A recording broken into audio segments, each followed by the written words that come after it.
Hello students, ये problem class 11th NCERT chapter number 10 की miscellaneous exercise से लिया है। इस क्वेश्चन के अकॉर्डिंग ये तीन लाइंस हैं, y is equals to m1x plus c1, y is equals to m2x plus c2 और y is equals to m3x plus c3। और इस क्वेश्चन के अकॉर्डिंग ये तीनों लाइन अगर कॉन्करेंट होती हैं, कॉन्करेंट मतलब ये तीनों लाइन अगर किसी कॉमन पॉइंट यानी ए से पास हो, लाइन 1 भी 2 भी और 3 भी, तो वो कॉन्करेंट बोली जाती है। उस केस में ये कंडीशन होगी, ये हमें शो करना है। तो हमने क्या किया, हमने with the help of first two lines हमने इसको ए के लिए सॉल्व ही कर लिया। ए के कोऑर्डिनेट्स ही निकाल लेते हैं, तो निकालना आसान है, कोई मुश्किल काम नहीं है।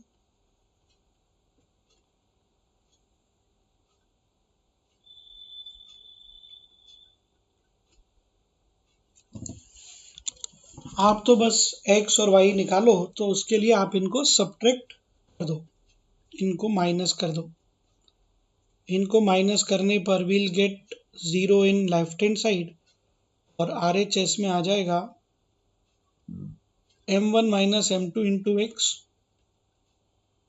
Plus c1 minus c2।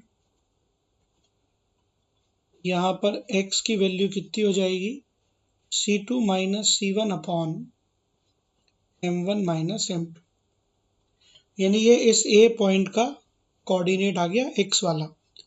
y वाला निकालना है तो किसी भी इक्वेशन में रख दो, जैसे मैं पहली इक्वेशन में रख देता हूँ। तो according to the first equation y is equals to m1 and in place of x c2 minus c1 upon m1 minus m2 plus c1। ये a पॉइंट के कोऑर्डिनेट्स आ गए, उसका x कोऑर्डिनेट ये, उसका y कोऑर्डिनेट ये।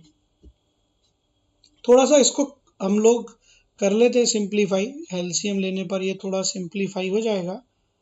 तो m1 minus m2 तो नीचे रहेगा और m1 c2 भी रहेगा, लेकिन m1 c1 ये कैंसिल आउट होने वाला है, ऊपर इतना बचेगा। तो ये मैक्सिमम इतना अपन कर सकते हैं सिंप्लीफाई।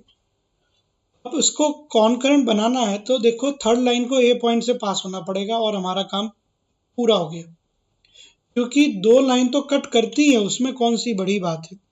लेकिन तीसरी लाइन भी उस पॉइंट से पास होगी तभी यहाँ पर कौन करेंसी का केस कंप्लीट होगा। तो हम बस ये कह दें कि A point will satisfy equation of line number 3। दो लाइनें तो कट करती रहती हैं, लेकिन वो पॉइंट L3 को भी सेटिस्फाई कर जाए, ये हमारी रिक्वायरमेंट है। तो हमारी थर्ड लाइन की इक्वेशन आप देखो क्या है, y is equals to m3x plus c3। इसमें y की जगह पर ये कोऑर्डिनेट डाल दो और x की जगह पर ये कोऑर्डिनेट डाल दो, अपने आप इस रिजल्ट तक हम पहुंच जाएंगे। करते हैं शुरू। y की जगह मैंने डाल दिया m1 c2 minus m2 c1 upon m1 minus m2 is equals to m3x, लेकिन x नहीं, c2 minus c1 upon m1 minus m2 plus c3। अब यहाँ m1 माइनस m2 है, यहाँ भी m1 माइनस m2 है, तो क्यों ना एलसीएम लेके m1 माइनस m2 को ख़त्म किया जाए। तो इसके बाद we'll get m1 c2 minus m2 c1 is equals to m3 के पास तो देखो c1 माइनस c2 चाहिए ही, तो वहाँ तो हमें कोई प्रॉब्लम ही नहीं, यहाँ तो डिस्टर्ब ही नहीं कर रहा हूँ मैं। c3 m1 c3 आया और माइनस m2 c3 आया। अब हमको m1 का कॉफिशिएंट चाहिए, m2 का चाहिए और m3 का चाहिए। m3 का तो है ही लगभग, बस इसको हम एक बार यहाँ और ले जाते हैं। देखो m1 के आइडेंटिफाई करो, m1 का एक कॉफिशिएंट इस तरफ है और एक इस तरफ है। हम अगर सभी को लेफ्ट में लाएंगे तो m1 का कॉफिशिएंट c2 माइनस c3 आएगा, जो कि मैच भी करता है, ये भी हमें। m2 का देखते हैं, m2 का एक इस तरफ है, तो m2 को इधर लाएंगे ना तो प्लस का c3 हो जाएगा वो, और माइनस का c1 तो इन लोगों के पास पहले से है ही लेफ्ट साइड में। यही चाहिए था।